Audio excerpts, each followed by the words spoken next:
Peace and welcome to the One Black Perch Publishing Channel. Today we're going to look into the world of philosopher, author, and journalist Albert Camus and explore this essay, Create Dangerously, which focuses on the role and responsibility of the artist in society.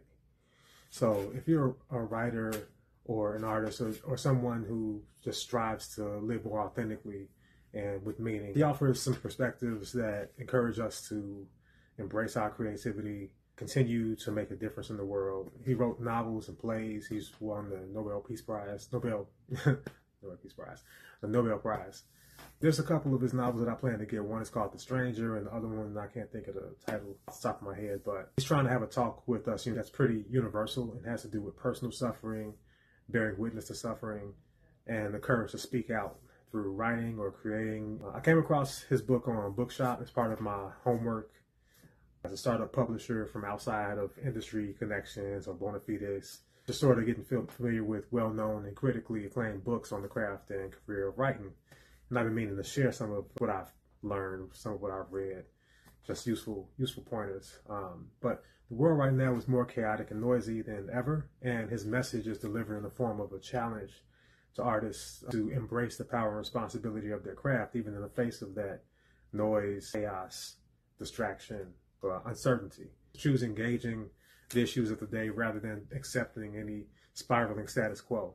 He said that we might also experience bouts of civic despondency, but that despondency would change nothing about what is really happening. It would be far better to participate in our times, since our age is clamoring for us to do so, and quite loudly. He's literally calling the writers out, calling the artists out. I happen to appreciate that. We're living through increasingly reprehensible times when it's easy for people to be more despondent, pessimistic, apathetic. It's a time when it's easy to ignore. School year just started again. A lot of people, kids are in a certain mode too. Work is always whatever.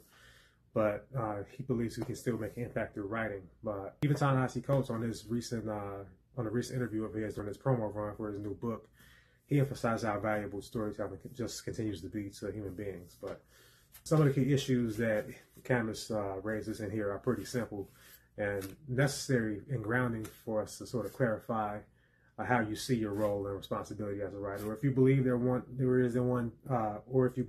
one to begin with, or if the writer's role is something else entirely, separate, self-serving, or really individual. So he sees the writer as this sort of moral, empathetic force in the world, uniting people when it's at its best. And today there's all these different tools, everything that could keep us ignorant, distracted, misled, in a bubble. We could binge watch something, anything really, and most people would really prefer to feel good than not.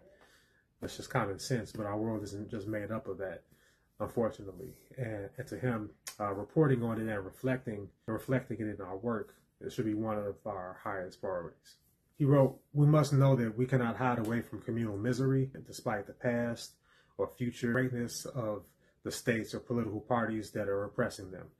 To artists, there are no privileged torturers." Are you like that? Or do you feel that way? Or do you have a sense of duty when you think of your relationship to writing? Even some great writers don't agree with that. A lot do. You will hear that. A lot do, and are very passionate. But it's really easy to assume that all great writers or all great artists feel the same way about their professions as a prerequisite to the commitment. But he believes that your writing should reflect the world around you, and apparently this applies to analogizing reality in fiction too, because he also wrote fiction, but still engaging with our problems and offering insights or perspectives. The idea being that by acknowledging the reality of our time, our writing becomes more directly impactful, speaks clearer, charged with more energy. So even if you write fiction, it's important to be aware of what readers in your genre are escaping from, or therefore may be drawn to. Because so much of history rhymes with itself, the truth of today often becomes prophetic at some point tomorrow. So you may as well become a truth teller. The point is that the writer's work isn't created to be consumed in a vacuum, or nor is it created in one. It's meant to be read, experienced, shared. So keep in mind, who are you writing for? Who would read it and share it and talk about it? Just a couple of really simple questions to help you craft your own conversational language and style that's a clear message that says you should share this, you should share this. You could use a lot of quotes in here as inspirational sticky notes to keep on your notepad or on your laptop or as a screensaver. Even if you don't write but might just happen to like some of the ideas about creativity, consider beginning the journal. It could simply be a recap of your day or what you're looking forward to tomorrow or the days ahead.